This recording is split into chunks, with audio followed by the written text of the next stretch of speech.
Hello everyone, this is doctor Jivesh Yadav. तो CRAB 2026 के लिए हम लोग मोस्ट इम्पोर्टेंट 70 टॉपिक यहाँ पे डिस्कस कर रहे थे। इसके अंतर्गत आज हम लोग टॉपिक नंबर 14 के विषय में बात करेंगे। स्टार्ट करते हैं तो आज का टॉपिक। तो इसके अंतर्गत जो ज्वर का निदान है वो बहुत इम्पोर्टेंट है। तो क्या क्या चीज़ें अपने को याद रखना है वो यहाँ पे अपन देखेंगे।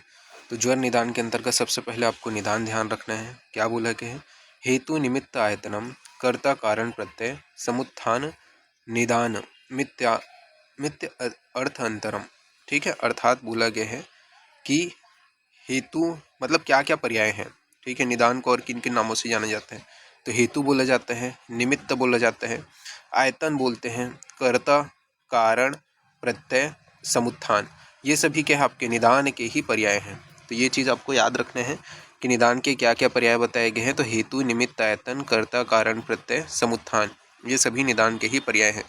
फिर निदान के प्रकार के विषय में बात करें तो 3 प्रकार बताए गए हैं, असात्म इंद्रियार्थ संयोग, प्रज्ञापराध और परिणाम। ठीक है, तो निदान के कितने प्रकार बताए गए हैं? 3 प्रकार बताए गए हैं, असात्म इंद्रियार्थ संयोग, प्रज्ञापराध और परिणाम।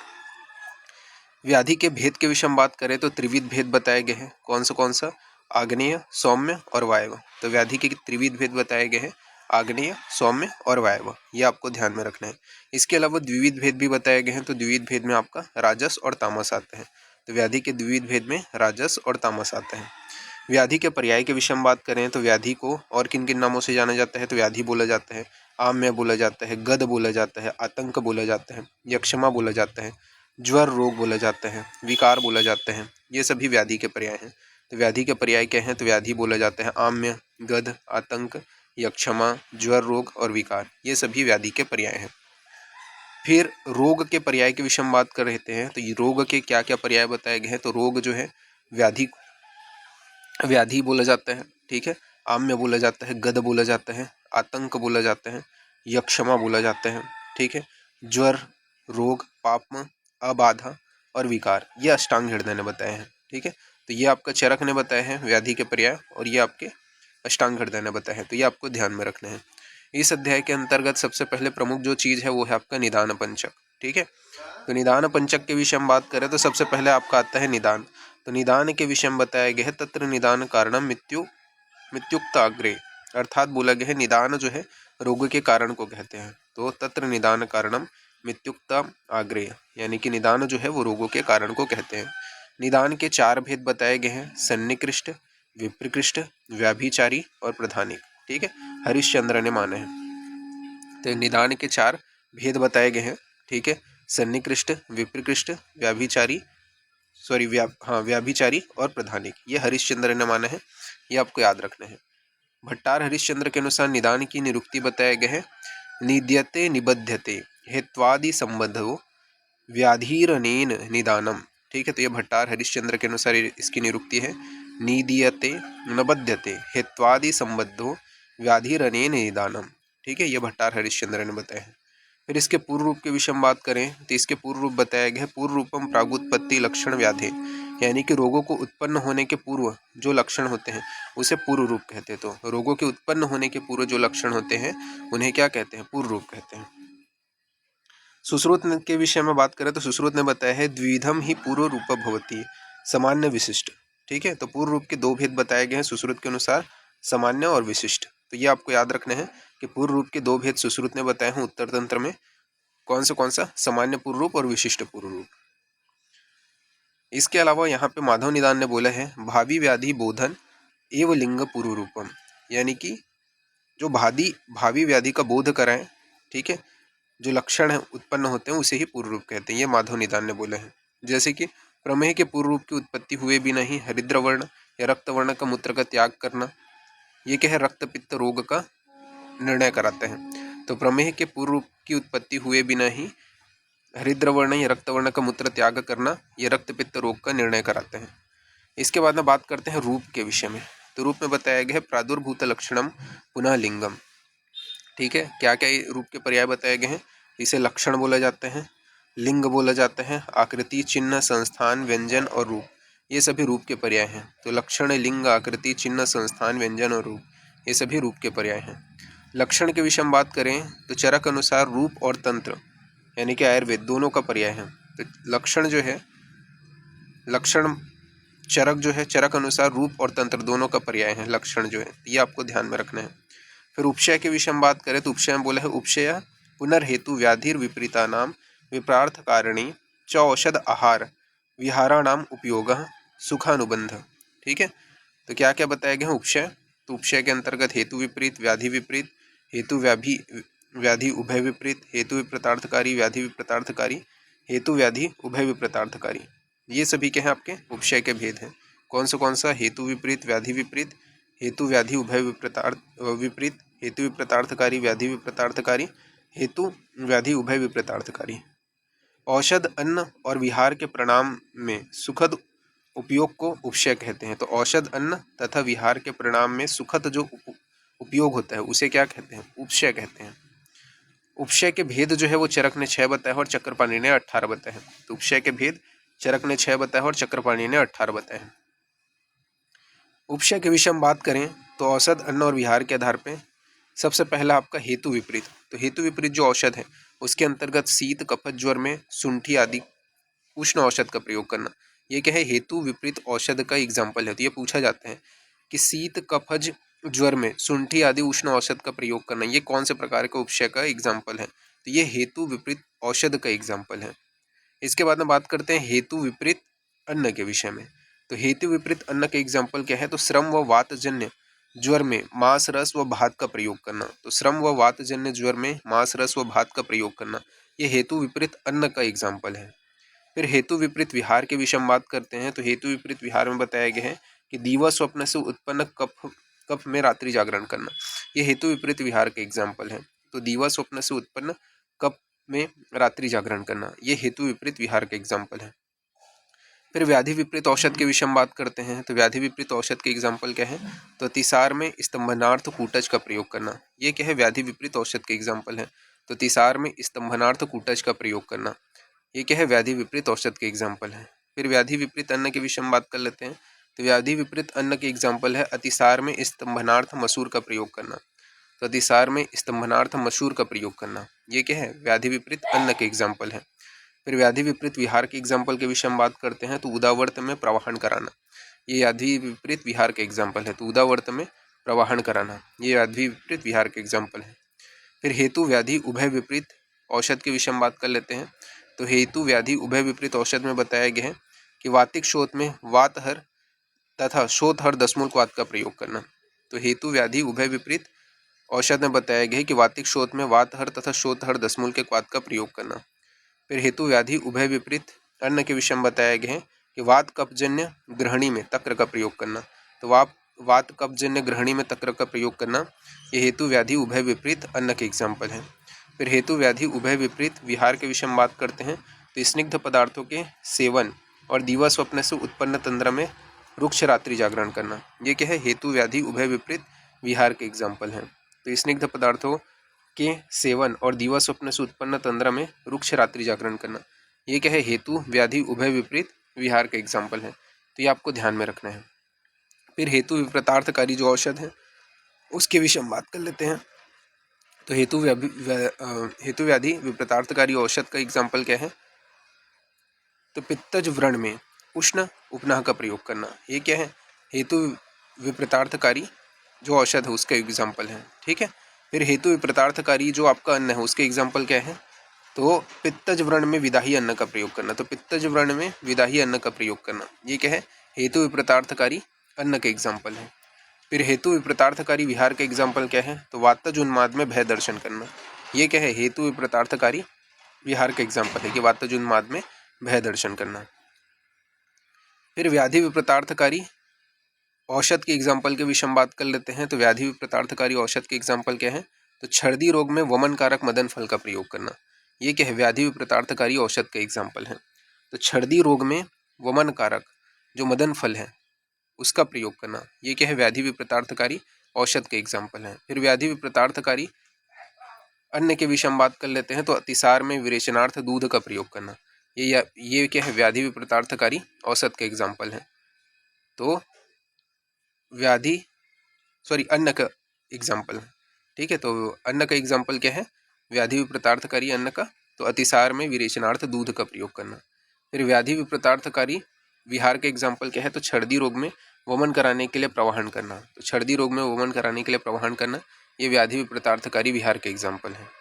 फिर हेतु व्याधि उभय विपरीतार्थकारी औषध के एग्जाम्पल क्या है, तो प्लुष्ट अग्निदग्ध में उष्ण अगरू के लेप का प्रयोग करना तथा प्रतिविष की चिकित्सा करना।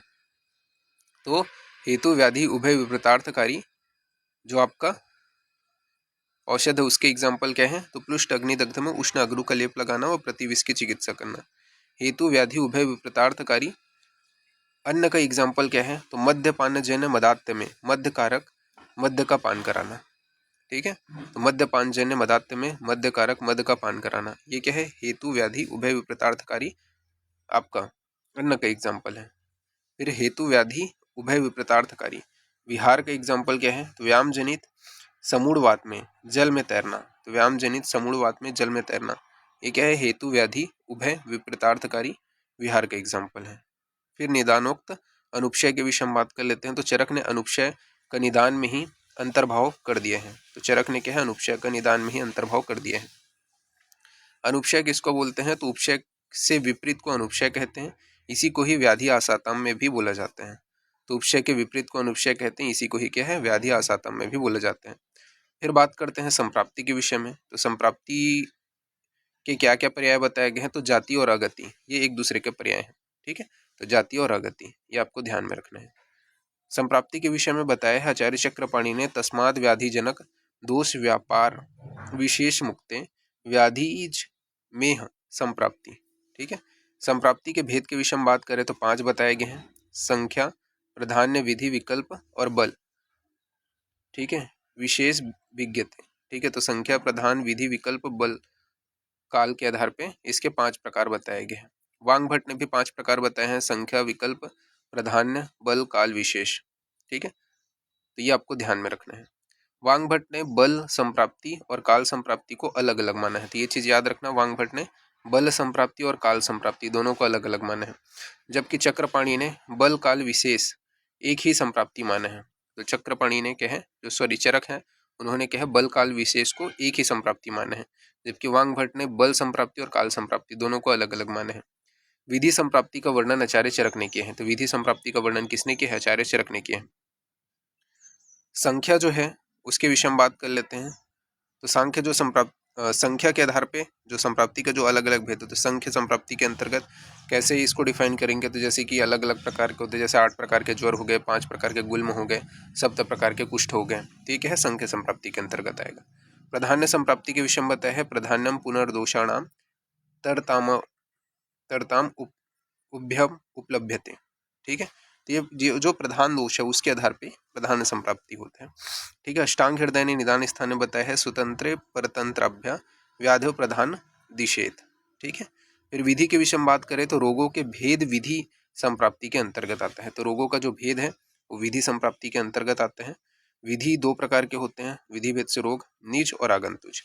फिर विकल्प संप्राप्ति के विषय में बताया गया है, दोषों की अंशांश कल्पना को विकल्प संप्राप्ति कहते हैं। तो दोषों की अंशांश कल्पना को क्या है, विकल्प संप्राप्ति कहते हैं। संवेता नाम पुनर्दोषाणाम अंशांश बल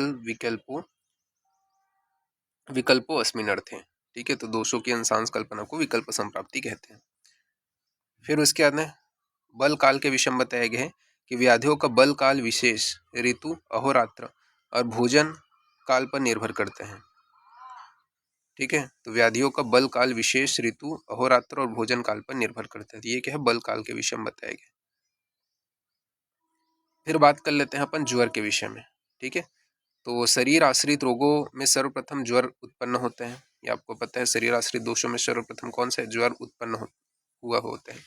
इसके अंतर्गत मंथक ज्वर। ठीक है, मंथक ज्वर का वर्णन योग रत्नाकर ने किया है। याद रखना कि मंथक ज्वर का वर्णन किसने किया है, योग रत्नाकर ने। ऐषणक जो ज्वर है उसका वर्णन कश्यप ने किया है। तो ऐषणक ज्वर का वर्णन कश्यप ने किया है। हरिद्रक ज्वर का वर्णन जो है वृद्धवांग भट्ट ने किया है। तो हरिद्रक ज्वर का वर्णन वृद्धवांग भट्ट ने किया है। ज्वर अतिसार का वर्णन माधव ने किया है। तो ज्वर अतिसार का वर्णन माधव ने किया है। वर्ण अनुसार ज्वर का जो वर्णन है वो हारित ने किया है। तो वर्ण अनुसार ज्वर का वर्णन हारित ने किया है। गंभीरक जो ज्वर होता है, जो वात पित्त प्रधान होता है, उसका वर्णन सुश्रुत ने किया है। गंभीरक ज्वर जो वात पित्त प्रधान होता है उसका वर्णन सुश्रुत ने किया है। वात बलासक जो ज्वर है, जो वात का प्रधान होता है, उसका वर्णन अष्टांग संग्रह ने किया है। तो वात बलासक ज्वर जो वात कफज होता है उसका वर्णन अष्टांग संग्रह ने किया है। प्रलेपक जो ज्वर है जो पित्त का प्रधान होता है, सुश्रुत ने शोष रोगियों में बताया है। ठीक है, तो ये आपको याद रखना है। फिर ज्वर के 8 कारण बताए गए हैं। ठीक है, कौन सा वातज, पित्तज, कफज, वात पित्तज, वात कफज, पित्त कफज, सन्निपातज और आगंतुज। ठीक है, तो ज्वर के 8 कारण है। कौन सा? वात पित्त कफ, मतलब इसके अलावा वात पित्त, वात कफ, पित्त कफ, सन्निपात और आगंतुज, मतलब कारण भेद से 8 प्रकार के ज्वर हैं, ऐसा आप बोल सकते हैं। ठीक है, फिर ज्वर की प्रकृति भी 8 बताई गई है। ठीक है, चरक ने बताया है। फिर ज्वर के भेद के विषय में बात करें तो 2 प्रकार के हैं। ठीक है, निज और आगंतुज 2 प्रकार के हैं।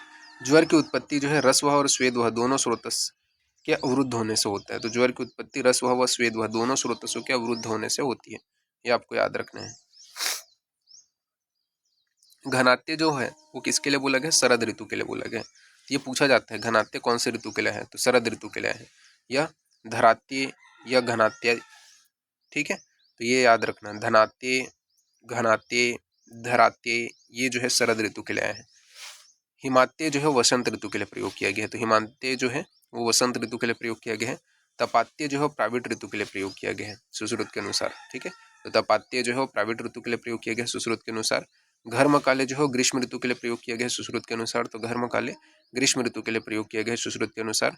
घर्मांत्य जो है वर्षा ऋतु के लिए प्रयोग किया गया है चरक के अनुसार, तो घर्मांत्य वर्षा ऋतु के लिए प्रयोग किया गया है चरक के अनुसार। भाव प्रकाश के अनुसार घर्म स्वेद का पर्याय है, तो भाव प्रकाश के अनुसार जो घर्म है वो स्वेद का पर्याय है, ये आपको ध्यान में रखना है। फिर वातज ज्वर के लक्षण के विषय में बात कर लेते हैं। तो वातज ज्वर के क्या क्या लक्षण यहाँ पे बताए गए हैं वो अपन देख लेते हैं। तो विषम आरंभ विसर्गत्वम। ठीक है, तो इसकी जो गति होती है वो विषम होती है, विषम आरंभ विसर्गत्व। जरणांते दिवशंते निशांते घर्मांते व। ठीक है, तो ये इंपॉर्टेंट है, जरणांते दिवशंते निशांते घर्मांते व ज्वरस्य अभ्योगमन वृद्धि अभिवृद्धि। ठीक है, तो ये विशेष रूप से याद रखना है, ये लाइन देकर के ही पूछा जाता है कि जो ज्वर की है वो अभिवृद्धि कब हो रही है, तो जरणांते दिवशांते निशांते घर्मांते व, ये विशेष रूप से याद रखना है। ये कौन से ज्वर के लिए पूछा गया, पूछा जाता है, तो ये वातज ज्वर के लिए पूछा गया है। इसके अलावा पारुष अरुण वर्ण का क्या हो जाएगा वातज ज्वर में? नख नयन वदन मूत्र पुरीश त्वचा। ठीक है, इनका वर्ण जो है अरुण वर्ण का हो जाएगा। ठीक है, तो अरुण वर्ण का नख नयन वदन मूत्र पुरीश त्वचा इनका वर्ण हो जाना, ये कौन से ज्वर? वातज ज्वर के लक्षण है। फिर बताया गया है क्लिप्ति भावश, क्लिप्ति भाव देखने को मिलेगा, पादों में पैरों में सुप्तता आ जाएगी, पिंडिको द्वेष्टन होगा। ठीक है, स्वप्न स्वनश्य कर्णयो ये बताया गया है। संख्यो निस्तोदन, संख प्रदेश में क्या है निस्तोदन व पीड़ा होगी। कषायता हो जाएगा, शरीर में आश्य वैरता की उत्पत्ति हो जाएगी। ठीक है, पिपासा प्यास लगेगा, हृदय ग्रह हो जाएगा, शुष्क छर्दी होगा। ठीक है, इसके अलावा शुष्क काश की उत्पत्ति होगी, अन्न रस खेद आपको देखने को मिलेगा, प्रशेक आरोचक अविपाक, ये सभी जो लक्षण है वो आपको वातज ज्वर के अंतर्गत देखने को मिलेगा। श्रम भ्रम प्रलाप जारण। ठीक है, तो श्रम भ्रम प्रलाप प्रजागरण ये आपको देखने को मिलेगा। रोमहर्ष, दंतहर्ष, उष्ण अभिप्राय। ठीक है, तो ये सभी आपको देखने को मिलता है, तो ये आपको ध्यान में रखना। फिर पित्त ज्वर का लक्षण क्या बताया गया है, तो पित्त ज्वर का जो लक्षण है वो अपन देख लेते हैं। तो यहाँ पे बताया गया युगपदे केवले शरीरे ज्वरस्य अभ्युगमन अभिवृद्धि। ठीक है, ये पित्त ज्वर का लक्षण है। भुक्तस्य विदाह काले मध्येन दिने अर्धरात्रे सरादि। ठीक है, तो ये इंपॉर्टेंट है, क्या बताया गया है कि अभ्युगमन अधिवृद्धि कब हो रहा है, तो युग पदे देव काले। ठीक है, तो ये किसका लक्षण है, तो युग पदे देव काले शरीरस्य ज्वर अभ्युगमन अभिवृद्धि। ठीक है, तो ये पित्त ज्वर का लक्षण है, ये इंपॉर्टेंट है, ध्यान रखना। फिर भुक्तस्य विदाह काले मध्य अधिदिने अर्धरात्रे।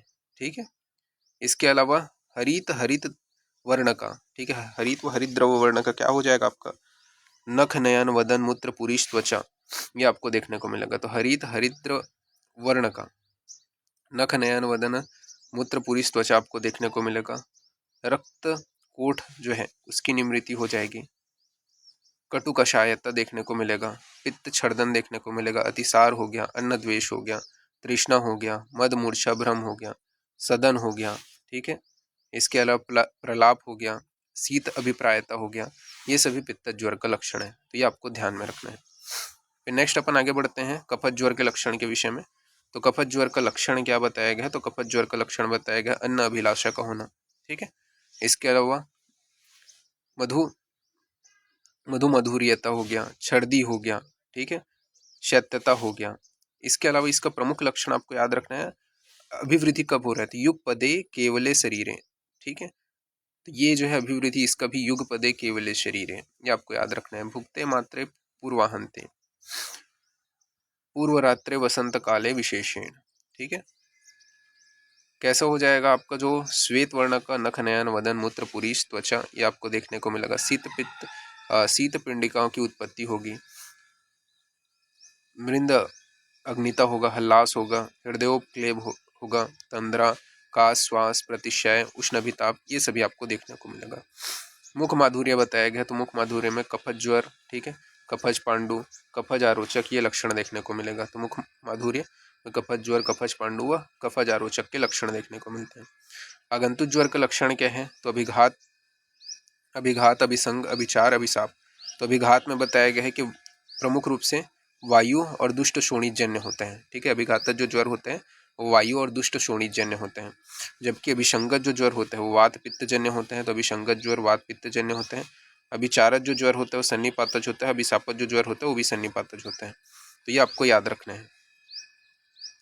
फिर ज्वर का एक काल लक्षण के विषय में बात कर लेते हैं। तो यहाँ पे बताया गया है ज्वरस्त्वे एवं संताप लक्षणम, ठीक है।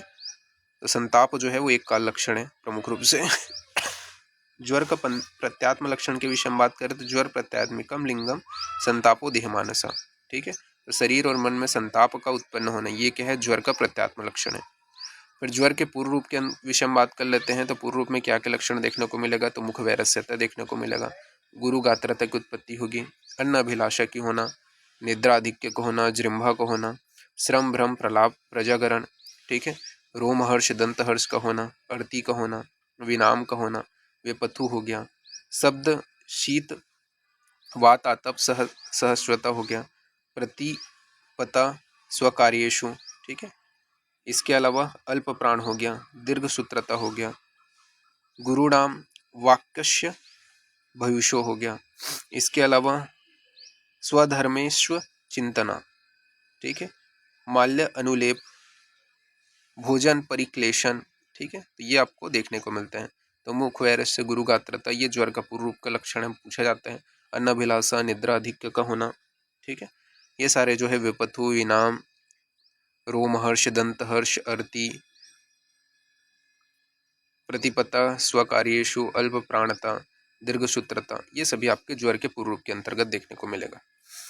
इसके अलावा आपका अम्ल लवण कटु जो पदार्थ है उनके खाने की इच्छा होना, तो अम्ल लवण कटु प्रियता, ठीक है, बालिभ्य प्रद्वेषा, ये जो है ज्वर के पूर्व रूप के अंतर्गत देखने को मिलते हैं।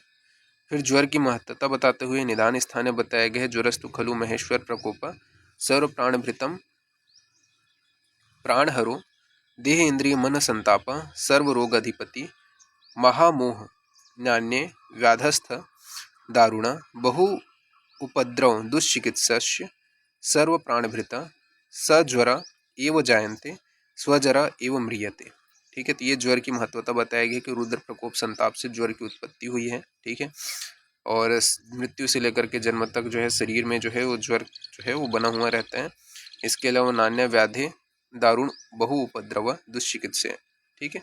ये बताया गया है सर्व प्राणभृता सज्वर जायन्ते सज्वर एवं म्रियते, यानी वही ये जन्म से लेकर के मृत्यु तक बना रहता है।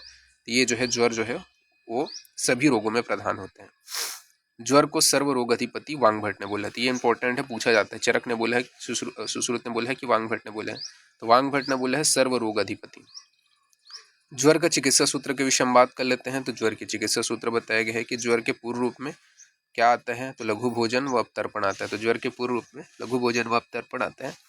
चरक ने निदान स्थान में बताया है ज्वरादो व हितम लघ्वोपशमन अपतर्पणम व, ठीक है। तो ये निदान स्थान में बताया है। तो ये चीज़ याद रखना है। लघु भोजन व अवतर्पण ज्वर के पूर्व रूप में आते हैं। जीर्ण ज्वर में घृत पान कराना चाहिए, तो जीर्ण ज्वर में घृत पान कराने के विषय में बताया गया। ठीक है। इसके अलावा जीर्णेषु तु सर्वेषां सर्पीपानम प्रशस्येत। ठीक है, तो ये निदान स्थान में बताया गया। जबकि चिकित्सा स्थान में क्या बताया गया है, जीर्ण ज्वर में तो पय का प्रयोग बताया गया है। ये चीज याद रखना है। जब आ जाए जीर्ण ज्वरे तु सर्वेषां सर्पीपानम प्रशस्येत, ये कौन से स्थान में बताया है, तो निदान में। जबकि जीर्ण ज्वरे सर्वेषा पय प्रश्मनम परम। ठीक है, तो प्रश्मनम परम पय प्रश्मनम परम ये जो है चिकित्सा स्थान के हैं। इसके अलावा वातिक ज्वर में धरोष्ण दूध का सेवन करने के लिए बताया है, तो वात पित्त ज्वर में धरोष्ण दूध का प्रयोग बताया गया। तो वात पित्त ज्वर में धरोष्ण दूध का प्रयोग बताया गया। फिर घृत की उपयोगिता के विषय में बात कर लेते हैं, तो यहाँ पे बताया गया स्नाहात वात सम्यति। ठीक है, वात का समन करता है स्नेह, सत्यात पित्त निक्षयेत, घृतात तुल्य गुणम दोषा संस्कारस्य जयते कपम। यानी कि जो घृत होता है वो वात का शमन करते हैं। ठीक है, पित्त को शांत करते हैं, साथ ही साथ घृत जो है वो संस्कारों का अनुवर्तन करने का काम करता है। ठीक है, इसी वजह से जो घृत है वो उपयोगी है। इसके अलावा यहाँ पे बताया गया नान्य स्नेहस्तस्य कश्चित संस्कार अनुवर्तते यथा सर्पी सर्पी सर्व स्नेह उत्तमो मतम। ठीक है, मतलब स्निग्ध गुण होने की वजह से वात का समन करेगा, शीत वीर्य वाला होने की वजह से पित्त का समन करता है, और संस्कारों का अनुवर्तन करने की वजह से कफ का शमन करता है। इस वजह से आपका जो घृत है वो क्या है, प्रधान होता है।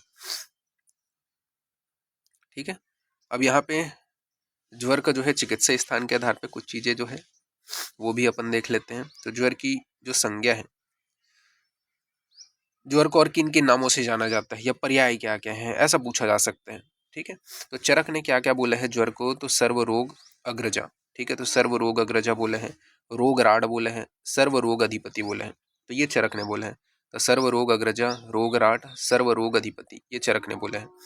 इसके अलावा सुश्रुत ने क्या बोले हैं, तो रोगनी कराट, तो रोगनी कराट हो गया, रुद्र कोप अग्नि संभूत सर्वभूताना सर्वभूतानापन सर्व विकारण में राजा। ठीक है, तो ये सुश्रुत ने बोला है। तो रोगनी कराट, रुद्रकोप, अग्निशंभु, सर्वभूतानुपन, सर्व विकारण में राजा, ये सुश्रुत ने बोले हैं। तो ये आपको याद रखना है।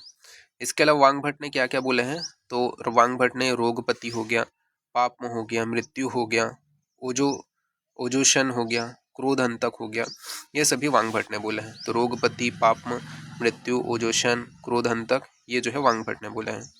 फिर ज्वर के पर्याय के विषय में बात कर लेते हैं। तो चरक ने चिकित्सा स्थान पे यहाँ पे बोले हैं ज्वर विकारो रोग रोगस्य व्याधिरतंक एवच एको अर्थे नाम पर्याय विधेय अभिधीयते। तो क्या क्या है, ज्वर बोला जाता है, विकार, रोग, व्याधि, आतंक, ये सभी ज्वर के पर्याय हैं।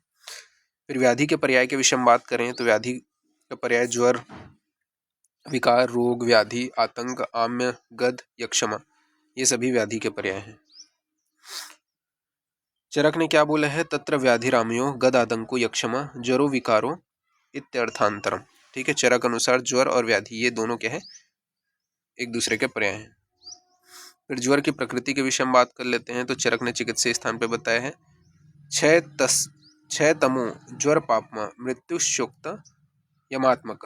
ठीक है, तो ज्वर जो है उसकी प्रकृति बताया गया, क्षय होता है, क्षय तमो ज्वर पापमा मृत्युशोक्त यमात्मक। ठीक है, फिर ज्वर की प्रकृति या प्रथम उत्पत्ति की ज्वर की प्रवृत्ति या प्रथम उत्पत्ति के विषय में बताया गया प्रवृत्तस्तु परिग्रह, यानी कि ज्वर का प्रादुर्भाव जो है वो परिग्रह से हुआ है। ज्वर का प्रादुर्भाव क्या है, परिग्रह से हुआ है, ये आपको याद रखना है। ज्वरोत्पत्ति के विषय में बात कर लेते हैं। तो चरक ने चिकित्सा स्थान में बताया है निदान पूर्व उद्दिष्टम रुद्रकोपस्य दारुणा। ठीक है, ये जो है चिकित्सा स्थान में चरक ने बताया है कि निदान पूर्व उद्दिष्टम रुद्रकोपस्य दारुणा, ये ज्वरोत्पत्ति में बताया है। जबकि चरक निदान के अनुसार ज्वरोत्पत्ति क्या बताया है, ज्वरस्तु खलु महेश्वर कोप प्रभुआ। ठीक है, तो महेश्वर प्रकोप से ज्वर की उत्पत्ति ये निदान में बताया गया है। तो चिकित्सा और निदान दोनों में क्या अंतर है वो ध्यान में रख।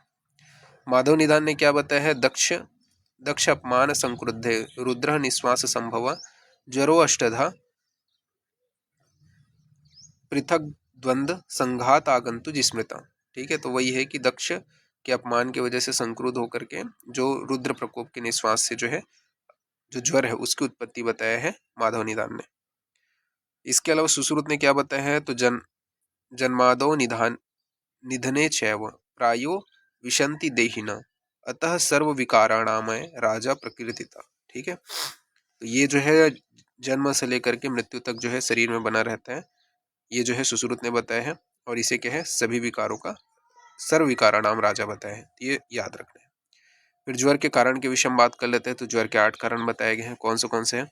वातज, पित्तज, कफज, वात पित्तज, वात कफज, पित्त कफज, सन्निपातज और अगंतुज। तो ज्वर के 8 कारण है, वातज, पित्तज, कफज, वात पित्तज, वात कफज, पित्त कफज, सन्निपातज और अगंतुज। फिर ज्वर के पूर्व रूप के विषय में बात कर लेते हैं। तो ज्वर के पूर्व रूप में बताया गया आस्य नयने स्त्रावे जृंभाणाम गौरवम क्लमा। ठीक है, तो आलस्य की उत्पत्ति होते हैं नयन से स्त्राव होना। ठीक है, जृंभा की उत्पत्ति होना, गौरवता की उत्पत्ति होना, क्लम होना, ये क्या है, ज्वर के पूर्व रूप में देखने को मिलते हैं। इसके अलावा ज्वलन, ताप, वायव, अंबु, भक्ति, द्वेष, निश्चय। ठीक है, तो ये क्या है, पूर्व रूप में बताया गया। इसके अलावा चिकित्सा स्थान में बताएगा अविपाक की उत्पत्ति होना, वैरसत्य की उत्पत्ति होना, इसके अलावा बल वर्ण की हानि होना। ठीक है, ये क्या है, आपके पूर्व रूप के अंतर्गत आते हैं। ज्वर लक्षणम अग्रजा। फिर सुश्रुत के अनुसार बात कर लेते हैं। तो सुश्रुत ने पूर्व रूप में बताया है श्रम, अड़ती, वर्णता की उत्पत्ति होना, वैरस्य की उत्पत्ति होना, नयन प्लव की उत्पत्ति होना, इच्छा द्वेष का होना, मूरशापी, शीत वातस्य शीत वाता पदीशु, जृंभा अंगमर्दो गुरुता, रोमहर्षो अरुचि तमः। ठीक है, तो जृंभा की उत्पत्ति होना, अंगमर्द होना, शरीर में गुरुता होना, रोमहर्ष होना, अरुचि होना, ये सभी ज्वर के पूर्व रूप में आपको देखने को मिलता है। अप्रहर्षो शीतस्य भयुत पतश्यति ज्वरे। ठीक है, तो ये आपको याद रखना है। फिर विशिष्ट पूर्व रूप के अंतर्गत सुश्रुत ने यहाँ पे बताया गया है। तो विशिष्ट पूर्व रूप में बताया है सामान्यतो विशेषतु जृंभा अत्यर्थ समीरणता पित्त नयनोदाह कफान अभिनंदनम। ठीक है, तो ये सुश्रुत ने बताया। तो ये विशिष्ट पूर्व रूप को ध्यान में रखना है। फिर वातज जो ज्वर है उसके विषय में बताया गया है कि वातज ज्वर जो है जृंभा। ठीक है, वातज ज्वर का प्रमुख लक्षण क्या है, जृंभा। पित्त ज्वर का विशिष्ट लक्षण क्या है, नयन में दाह होना। और कफज ज्वर का विशिष्ट लक्षण क्या है, अरुचि। तो वातज ज्वर का विशिष्ट लक्षण जृंभा, पित्त ज्वर का नयन दाह और कफज ज्वर का क्या है, अरुचि बताया गया। फिर ज्वर के अधिष्ठान के विषय में बात कर लेते हैं। तो केवलम समनस्क ज्वरा अधिष्ठान मुचेत, यानी कि मन सहित संपूर्ण शरीर जो है वो ज्वर का अधिष्ठान है। तो मन सहित संपूर्ण शरीर क्या है, ज्वर का अधिष्ठान होते हैं। फिर ज्वर का प्रत्यात्म लक्षण के विषय में बात करते हैं। तो ज्वर प्रत्यात्मिकम लिंगम संतापो देहमानस। तो शरीर में वही है संताप की उत्पत्ति होना। ठीक है, वो क्या है, प्रत्यात्म लक्षण है। ज्वर का एकल लक्षण भी जो है क्या है, संताप है। तो ये आपको ध्यान में रखना है। फिर ज्वर की सामान्य संप्राप्ति के विषय में बताया गया है। तो निदान स्थान के अनुसार ज्वर की सामान्य संप्राप्ति क्या है, मिथ्या आहार विहारभ्य दोषा मास आश्रय बहिर्विन्नस्य कोष्ठाग्नि ज्वरधस्य रसानुगता। ठीक है, तो क्या है, मिथ्या आहार विहार सेवन करने की वजह से दो समास्य में आश्रित होकर के जो अग्नि है उसको कोष्ठ से बाहर करके रस धातु का अनुवर्तन करते हुए क्या है, ज्वर की उत्पत्ति करते हैं। ठीक है, रस व स्रोतस में अवरोध करके ज्वर की उत्पत्ति करते हैं। ठीक है, फिर रस सामान्य लक्षण क्या है, तो स्वेद अवरोध होना। ठीक है, स्वेद का अवरोध होना, संताप की उत्पत्ति होना, सर्वग्रहणम तथा। ठीक है, तो ये आपको याद रखना है, स्वेदावरोध, संताप, सर्वांग अंग्रहणम। ठीक है, ये आपका बताया गया है। इसके अलावा विकार युगपज्ञस्मि ज्वरा सा परिकर्दिता। ठीक है, तो ये आपको ध्यान में रखना है। फिर स्वेदावरोध के विषय में बताया गया है कि ज्वर का प्रत्यात्म लक्षण है, लेकिन पित्त ज्वर में वह मेदोगत ज्वर में नहीं है। तो ज्वर का प्रत्यात्म लक्षण है स्वेदावरोध, लेकिन जो है पित्त ज्वर और मेदोगत जो ज्वर हो उसमें यह जो है प्रत्यात्म लक्षण नहीं है। तो ये चीज ध्यान में रखना। फिर ज्वर के भेद के विषय में बात करते हैं। तो सुश्रुत व वांग भट्ट ने ज्वर के 8 भेद बताए हैं। तो सुश्रुत व वांग भट्ट ने ज्वर के 8 भेद बताए हैं। चरक ने 2 भेद बताए हैं। सारंगधर ने 25 बताए हैं। व अथर्ववेद में भी ज्वर के 25 भेद बताए गए। तो सुश्रुत व वांग भट्ट का जो 8 भेद है वो कौन से हैं, तो वातज हो गया, पित्तज हो गया, कफज हो गया, वात पित्तज हो गया, वात कफज हो गया, पित्त कफज हो गया, सन्निपातज हो गया और आगंतुज हो गया। तो ये आपका याद रखना है। फिर ज्वर के द्विविध भेद के विषय में बात कर लेते हैं। तो विधि भेद से 2 प्रकार के होते हैं, शारीरिक और मानसिक। इसी प्रकार पुनः द्विविध भेद के विषय में बात करें तो सौम्य और आग्नेय हो गया। फिर निमित्त भेद से भी 2 प्रकार के होते हैं, प्राकृतिक और वैकृतिक। फिर वेग की दृष्टि से अगर बात करें तो 2 प्रकार के हो गए, अंतर्वेग और बहिर्वेग। फिर चिकित्सा की दृष्टि से फिर 2 प्रकार के हो गए, साध्य और असाध्य। तो ये आपको ध्यान में रखना है। फिर दोषों के काल बल के अनुसार बात करें तो दोषों के काल व बला के जो आपका बल है उसके अनुसार, बलाबल के अनुसार अगर बात करें तो कितने हैं, 5 हैं। कौन सा, संतत, सतत, अन्य दूषक, तृतीयक और चतुर्थक। ठीक है, तो ये आपको ध्यान में रखना है। फिर धातु के आश्रयगत भेद से 7 प्रकार के हैं, रस, रक्त, मांस, मेद, अस्थि, मज्जा, शुक्र। तो आश्रयगत भेद से 7 प्रकार के हैं, रस, रक्त, मांस, मेद, अस्थि, मज्जा और शुक्रगत। फिर धातुगत अवस्था से बात करें तो धातु भेद से जो रोग होते हैं उसके अंतर्गत आपका ज्वर, कुष्ठ और मसूरिका ये आ जाते हैं। तो धातुगत अवस्था से ज्वर, कुष्ठ और मसूरिका ये आपके आ जाते हैं। फिर मानस ज्वर के लक्षण के विषय में बात कर लेते हैं। तो वैचित्यम, अर्ति, ग्लानि। ठीक है, तो मानस ज्वर का लक्षण क्या है, वैचित्य, अर्ति, ग्लानि तथा मन संताप व इंद्रियों में वैकृति होना। ये क्या है, मानस ज्वर का लक्षण है। तो वैचित्य, अर्ति, ग्लानि, मन संताप और इंद्रियों में वैकृता, ये मानस ज्वर का लक्षण है। योग वह परम वायु। ठीक है, ये चरक ने चिकित्सीय स्थान बताया है, यानी कि आग्नेय जो ज्वर जो होता है, वात पित्तज होता है, सौम्य ज्वर जो होता है, वात कफज होता है, ये संदर्भ में बताया गया। फिर अंतर्वेगी ज्वर के लक्षण के विषय में बात कर लेते हैं। तो अंतर्वेगी ज्वर का लक्षण है अंतर्दाहो, अधिक तृष्णा, प्रलाप, श्वसनम भ्रम, संध्या, अस्थि शूल, स्वेदो, दोष वर्चयो, विनिग्रह। ठीक है, तो अंतर्वेग ज्वर का क्या लक्षण है, अंतर्दाह की उत्पत्ति होना, अधिक तृष्णा की उत्पत्ति होना, प्रलाप को होना, श्वसन भ्रम की उत्पत्ति होना, संधि अस्थि में शूल का होना। ठीक है, इसके अलावा दोष वर्ष। ठीक है, ये सभी जो है आपका अंतर्वेगी ज्वर का लक्षण है। कष्ट साध्य कौन सा है, तो अंतर्वेग लिंगानी ज्वरस्तानी लक्षेत। ठीक है, तो अंतर्वेगी जो ज्वर है उसका विशेष लक्षण है। ठीक है, तो कष्ट साध्य होता है। ठीक है, तो ये चीज ध्यान में रखना है। तो अंतर्दह, अधिक तृष्णा, प्रलाप, श्वसन भ्रम, संध्या अस्थि में शूल का होना, मेद, दोष वर्च, विनिग्रह। ठीक है, ये अंतर्वेग ज्वर का लक्षण है। यह जो होता है कष्ट साध्य होता है। बहिर्वेगी जो ज्वर है उसका क्या लक्षण है, तो बहिर्वेगी ज्वर जो है वो संताप का होना, ठीक है, तृष्णा आदि का होना, मार्दवता का होना, ये क्या है, बहिर्वेग जो ज्वर है उसका लक्षण है। और ये जो है सुख साध्य होते हैं। फिर प्राकृतिक ज्वर के विषय में बात कर लेते हैं। तो जिस ऋतु में जिस दोष का प्रकोप होता है उस ऋतु में उस दोष से होने वाला जो ज्वर है वो प्राकृतिक ज्वर कहलाता है। तो जिस ऋतु में जिस दोष का प्रकोप होता है उस ऋतु में उस दोष से होने वाला जो ज्वर है वो प्राकृतिक ज्वर है। प्राकृतिक ज्वर और वैकृतिक ज्वर ये 2 प्रकार के होते हैं। प्राकृतिक जो ज्वर होते हैं शरद ऋतु में पित्त जो ज्वर है वो आपका सुख साध्य होता है, ये प्राकृतिक ज्वर है। तो शरद ऋतु में पित्त ज्वर का होना सुख साध्य होगा, प्राकृतिक ज्वर के एग्जाम्पल है। वसंत ऋतु में कफत ज्वर का होना ये भी सुख साध्य होता है। ठीक है, वर्षा ऋतु में वातज ज्वर का होना ये जो है कष्ट साध्य होता है, तो ये आपको याद रखना है। वैकृतिक ज्वर के अंतर्गत वसंत ऋतु में वात पित्त ज्वर का होना ये कष्ट साध्य होते हैं। शरद ऋतु में वात कफत ज्वर का होना, ठीक है, ये वैकृतिक ज्वर के एग्जाम्पल है, ये भी कष्ट साध्य होता है। और वर्षा ऋतु में कफ पित्त ज्वर का होना ये भी कष्ट साध्य होता है। ठीक है, तो ये भी वैकृतिक ज्वर का एग्जाम्पल है, तो ये आपको याद रखना है। सादे ज्वर के लक्षण के विषय में बात कर लेते हैं। तो यहाँ पे आपका बताया गया है बल व स्वल्प दोषेशु ज्वर साध्य अनुद्रवा। ठीक है, तो ये यहाँ पे बताया गया है।